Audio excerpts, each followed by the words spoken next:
Ladies and gentlemen, my name is TotalBiscuit. There's not really a lot of news today, so I thought I'd take on a topic.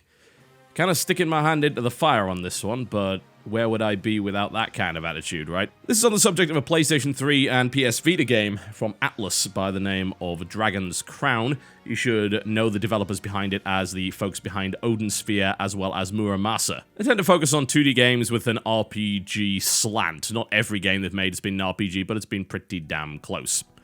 Now, the controversy surrounding this game has come to a head with a review on Polygon of the title. And you might be asking, well, what's the controversy? What's this all about? Well, it's been surrounding the art style, for the most part, of two of the player characters, the Amazon and the Sorceress. Now, these characters are strangely proportioned, to say the least. The Sorceress has ridiculously large breasts, and the Amazon, frankly, almost looks disfigured. She has fairly large breasts, a gigantic arse, huge thighs that would make Chun-Li cower in fear, and is wearing next to nothing, although admittedly that's what you kind of expect from a barbarian-esque character.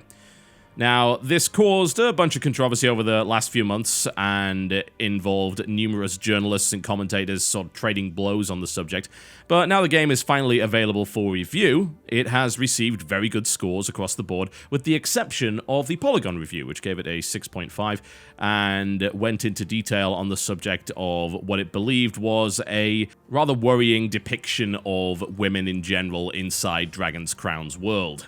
So I'd like to look at the review itself. I would also like to look at the responses to the review, contrasted with a review that I lambasted on Eurogamer over the last few weeks, and explain kind of where the differences lie, and also just kind of delve into the idea of the depiction of female characters in video games, and also what it really takes to be a reviewer, and the kind of content that should actually be in that review. Yeah, this won't get me in trouble. Alright, so let's have a quick look at the review, and we're going to focus on the part of the review that talks about the depiction of the female characters, yeah? It opens up by saying that Dragon's Crown is a fantasy-obsessed teenage boy's dream, crazy, violent, and full of impossibly large breasts. Yeah? So, it talks about that, and it also mentions that it's a land of generic fantasy tropes. It also mentions that there are some juvenile influences in it. And then it doesn't really talk much about the female characters at all for ages, yeah? And only really focuses on them as part of the conclusion in like a line or so, and a box out, which goes something on the lines of this. Dragon's Crown's serious liberties with female anatomy are distracting. Two player characters, the Amazon and Sorceress, are explicitly sexualized, with breasts literally larger than their heads with rear ends to match, and plenty of screen real estate is dedicated to their respective jiggles and sachets. But at least these characters are powerful women with agency and a penchant for destroying rooms full of bad guys. The same thing cannot be said for the female NPCs that fill Dragon's Crown's dungeons and other environments. Most of the women in the game are barely clothed, with heaving chests, backs twisted into suggestive positions. Some of their legs spread almost as wide as the screen. They're presented as helpless objects, usually in need of rescue. It's obvious, one-sided, and gross. And that's the box out, and that's actually towards the end of it after looking at a fair number of paragraphs that focus very much on the way that the game is. The video review on Polygon is about 3 minutes 10. I would approximate that maybe 30 seconds of that, basically 1/6 of the content, is dedicated to that point. The rest of it focuses very much on the game itself. Now, as far as I'm concerned, it is an entirely legitimate reason to criticize a game. And that's not necessarily because I agree with the position of the author on the depiction of women in video games. It's because, at the end of the day, a review is the author's opinion. And there is a reason why there are so many reviews on the internet, because you're supposed to just look at more than one, right? And it's actually very helpful to have reviews from different perspectives. If there are indeed people that don't find this game appealing because of the art style, which, as we have seen, there clearly are, considering the controversy that's been going and surrounding this title for the past few months, then it's useful to have a review from that perspective. Now, this is naturally going to color the review, and more accurately, it's going to color the score, but the question is, to what degree? The first thing that I would like you guys to throw out the window entirely is the idea that reviews are objective. They are not. Games, thankfully, have certain things that you can criticize and say, this is objectively bad, like, this doesn't work. That's an objectively bad thing. There's a few other things that you can just objectively say, look, this is not up to snuff, because at the end of the day, they are computer programs, they are pieces of technology. It's easy to find those kind of things. But the rest of it is often personal preference. That comes down to graphic style, art design, storytelling, voice acting, characterization, and all manner of different gameplay elements. Some people love certain mechanics, some people don't. And what's going to happen is that reviewer is going to have a particular set of preferences. And preferably, you're going to know what those preferences are. If a site does a good job of pushing forward their personalities and saying, look, this is this reviewer, this is what he or she does, these are her or his personal preferences and the kind of games and things that he likes or dislikes, and the reviewer is very honest about that, then there is absolutely no problem with a reviewer going into a review saying, look, I'm going to get this out of the way right now, I did not like the depiction of female characters in this game, and that colored my perception of it negatively. And it's also okay to score it appropriately. So some of you are now saying, well, why didn't you say that with the review of Leisure Suit Larry that was posted on Eurogamer a few weeks ago, when you criticized the writing and you said that the score was grossly unfair and so on and so forth?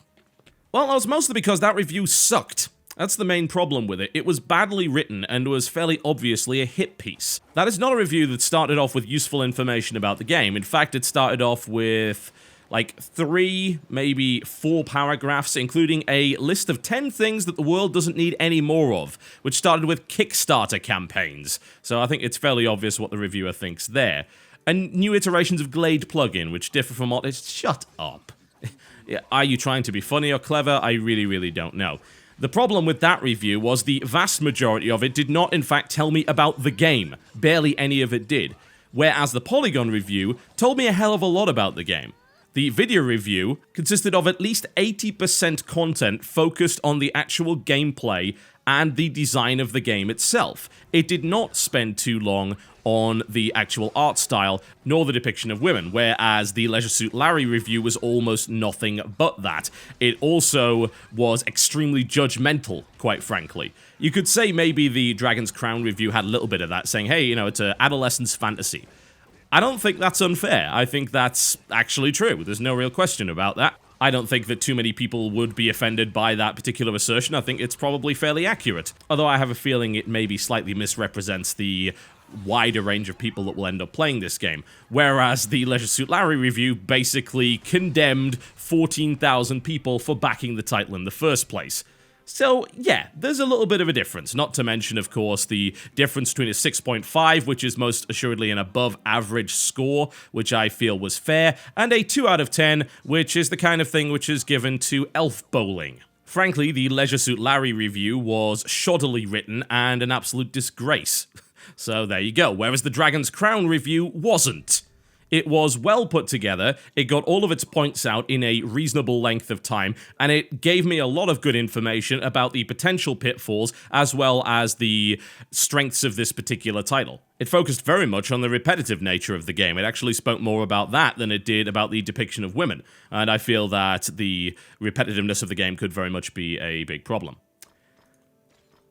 Is the reviewer entitled to this opinion? Yes. Are they entitled to score the game based on that opinion? Yes, they absolutely are, assuming they can properly justify themselves and they actually explain why and also cover the rest of the game. It is very clearly not a hit piece. It is fair from the perspective of a woman that disliked the depiction of women in that particular title. That seems reasonable to me. And quite frankly, if you're not interested in that kind of perspective, you can read another review. There's quite a lot of them available. It's very, very easy to find a review written by a male that doesn't actually focus on the character design stuff. So, let me get into my own personal opinion on this. This is a very large topic, so I don't want to wade too far into it because I'll probably never escape. But The character design in that game is a little odd, to say the least, and that kind of covers the male characters as well. The dwarf is so ridiculously, outlandishly muscled that I'm actually surprised he can even move. He is a walking slab of meat and is wearing naught but a loincloth, I have to say. The knight's head is so comically tiny that it's completely out of proportion with his armor. In fact, the only two reasonable-looking characters, as far as I can tell in that game, are the elf, a sensibly clothed female character, and the wizard, who, kind of just looks sort of like a wizard. So that seems reasonable to me. Does the character design bother me in any way? The funny thing about it is that it's actually so ridiculous that I really don't find it all that attractive, especially when it comes down to the Amazon. I'm sure there are some people that are into that kind of thing, but the kind of massive thighs and obvious over-muscle, that's not really titillating to me. Maybe it's someone else's taste, but I don't know. At the end of the day, I'm 29 years old. Maybe this kind of character design isn't necessarily aimed at me, even if the game might be. When it comes down to the sorceress, again, the breasts are so large, they're absolutely comical, quite frankly, although some of the character animations are blatant fan service, so to say that they're not pandering would be a lie. Let's just be honest with ourselves. There are plenty of games that pander to male demographics. The reason that they do that is because the largest consumer of games is, yes, indeed, males, especially when it comes down to core experiences like this. You can argue as much as you want about the proliferation of females in the game's playing demographics, and you would be right, but it does break down on a genre-by-genre basis, and there are some genres that are played less by women than others, and I would have to imagine that brawler action RPGs are one of those things. I honestly find the character design less potentially worrying than the depiction of women. I think that that's a fairly valid point, and I think it touches on something that's been floating around for a while, definitely not uncommon knowledge, and that's been an issue, I suppose, since the inception of video games, is that women are often used as damsels in distress for rescue, prizes to be won, and so on and so forth. I think you definitely have to look at the context of the game as to see whether or not it's actually acceptable. I got into a spat a little while ago on the subject of misogyny versus fantasy misogyny, and some argued there is no such thing as fantasy misogyny because it's an attitude, it's insidious, you can't fake it, as it were. It's going to affect the player regardless, whereas fantasy violence doesn't do that. I don't think that that's actually the case, but it's pretty damn hard to prove either way. However, the question is, how does the context justify the depiction of women in that game? Why are women depicted in such a way? Well, if you were to look at the context, it being a kind of medieval fantasy game, let's be honest, history has not been kind to females. And more often than not, yes, they are captured. They are captured more often than males are. They are objectified. They are often subservient. That is unfortunately the history of our race, I'm afraid. And when it comes down to fantasy media in general, that often happens as a direct result of that, because fantasy is derived from medieval history. It is extrapolated to fantastical levels based on that, and I'm sorry, but medieval history did not have a huge number of examples of very independent women. It was patriarchal, and I don't think there's any real way around that. There's a few sides to this argument, and it's difficult to determine which one to really believe in. The first one is, you can justify the depiction of women based on the context, yeah, something that I've just explained. Can you do that all the time? Well, that's the thing, isn't it? It is a fantasy world that was still created by a developer. They can do pretty much whatever they want with it. If they wish to depict men in similar positions, then they very much could have done that. Would that have been problematic, considering the demographic they were aiming for? There's certainly a possibility of that, but I don't necessarily agree that the game will be primarily purchased by adolescents. It is still a 2D, side-scrolling action RPG in a fantasy world. Yeah, it's not Call of Duty.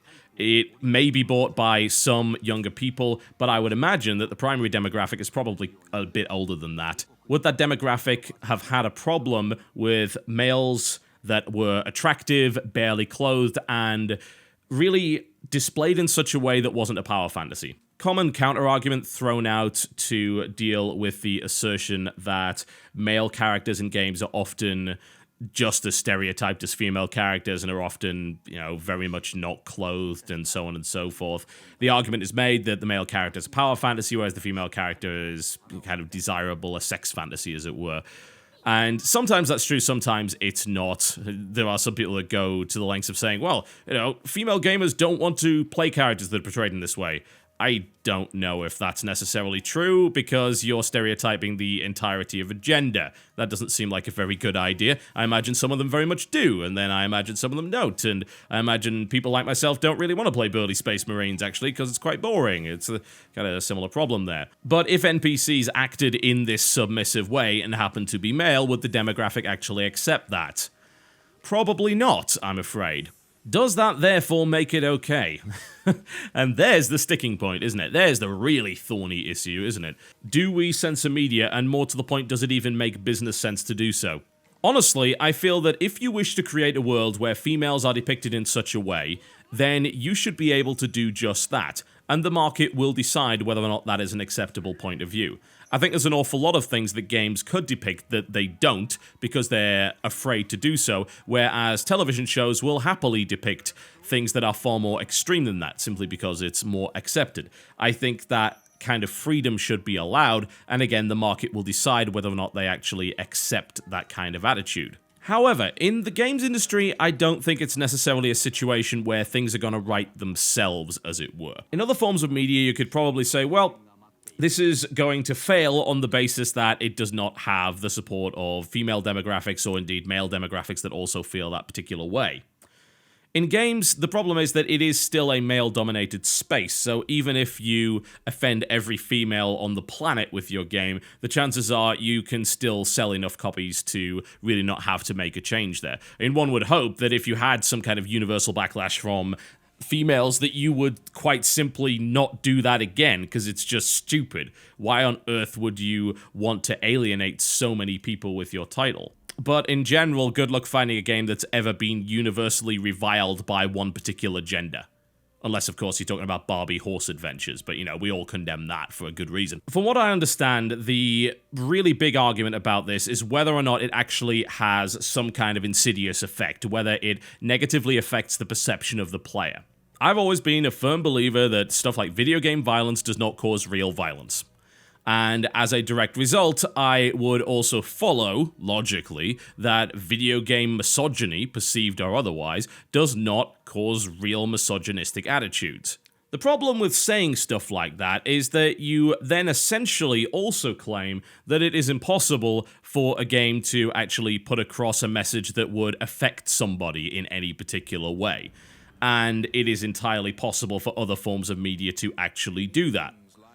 So where do you go from there? Because you don't want to admit that, right? That doesn't sound like a good thing to admit. We're basically saying that our chosen form of media is hamstrung and has reached a ceiling that it will never pass because it doesn't have the ability to really convey a real message. And there are very, very few games that have ever even attempted it, much less succeeded. It's important to look at the intent of the creator. Lots of people like to make the death of the author argument, saying, well, you know, it doesn't matter what the author intended. If enough people believe that, then that's kind of what it is, and that the author has to really take responsibility for that. But I honestly feel that if you are not going out and intentionally creating prejudicial situations, then I don't think you can really be held responsible for it. It just seems to me that to accuse somebody, particularly, say, a creator of a video game or anything along those lines, as being misogynistic is a fairly grave accusation, and you probably shouldn't just be tossing it around willy-nilly. It's pretty serious, and I'd prefer that you didn't really dilute the term. To me, the reason why Dragon's Crown is such a kind of a problematic discussion is because there are two sets of female characters in that game, the player characters and the NPCs. The player characters, compared to the NPCs, are strong, capable, and completely equal to the male characters, right? Whereas the female NPCs are not. That's where the discussion becomes complicated. I think if you want to sexualize a female character, then as long as the character is also capable and hasn't been sexualized for no good reason, then it's okay.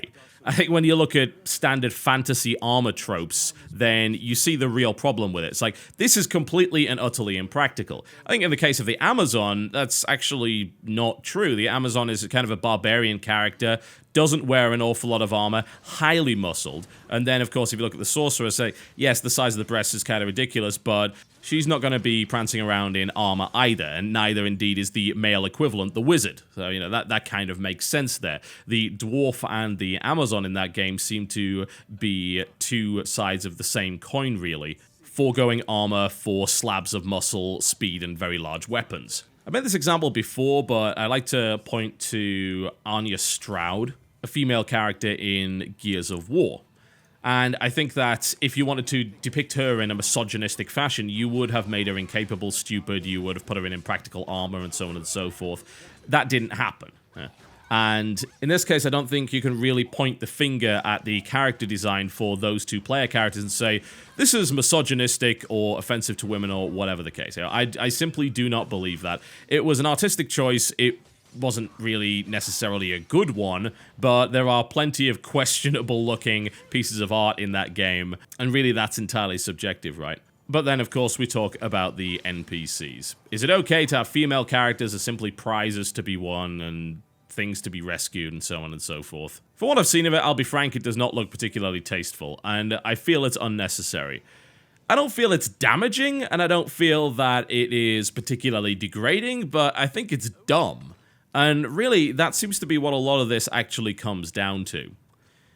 We have, for the longest time, been an industry that has been dominated by the male demographic. This has been changing over the past 10 or so years, and as a result, so have attitudes. We've also been dealing with an industry that has been struggling to figure out how to tell a story properly, and as a direct result, has been focusing very much on the most simplistic way of doing so. Create a motivation for the player character. What do? Well, you kidnap his girl. Very easy way to do things, especially when you're almost sure that your player is guaranteed to be a male. So it's like, all right, okay, I've created some limited emotional investment. That's the story. Kill the bad guy, rescue the damsel, done. I mean, it's one of the oldest tropes in media and has been driven into the ground and is highly lazy for the most part. It is annoyingly enough still used, and it's getting boring.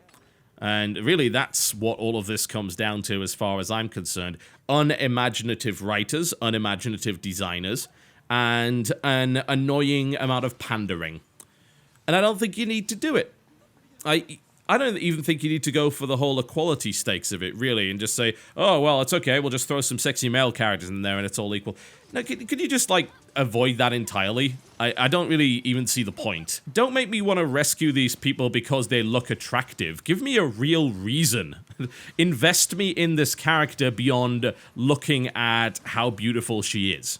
If you can't do that, and if you're using people as basically pickups, power-ups, or rewards, then I think you need to rethink your overall game design, because that's not a very good way of doing things. If you can't properly develop characters, and you're just going to use them as generic cutouts, then why even include them to begin with? I don't feel the attitude is harmful to the players, and that it's going to give them some kind of insidious attitude. At the end of the day, rescuing people is kind of a worthwhile endeavor. We're not talking about ourselves kidnapping women against their will. We're talking about exactly the opposite of that. We are talking about the whole rescue thing, and you can do that as a female character if you so desire. But the fact that you're even using that stuff to begin with just indicates that the industry has yet to grow up. If it's harmful to anything, it's to the development of this industry when it comes down to telling a compelling story and showing an interesting world and putting reasonable objectives into it. I think maybe you can't apply this kind of stuff to an action brawler RPG that is very clearly exaggerated in almost every possible respect, and as a direct result, I think that you should take the depiction of females in this game with a pinch of salt. That said, though, I would certainly not discount the views of people that don't find this to be particularly palatable. That is entirely up to them. And I think we could talk about this damn issue for hours, and there are people way smarter than me that frequently do. But I would like to leave you with a quote, and this is actually from a PR guy at Atlas who directly responded to this particular review. He goes by the name of John Harden, and he says, "Love the review, Danielle. It's a fair assessment and completely factual. I'm truly thankful that it was you who wrote it and wouldn't even think of requesting you change a single letter. The comments from the game supporters are definitely disheartening. It's okay to not like a game based on its art style, and Polygon is allowed to score the game however they feel necessary. It goes through multiple levels of editing before it's fully approved, and they're entitled to their own informed opinion of the game. I urge you to please respect Danielle and Polygon's opinion, and then form your own instead of trying to force your opinion on them." Read that last line again, eh? Stop trying to force your opinion on others. Yeah. That's something that I think an awful lot of people on the internet could do with considering from time to time. My name's been TotalBiscuit, thank you very much for listening, and I will see you next time.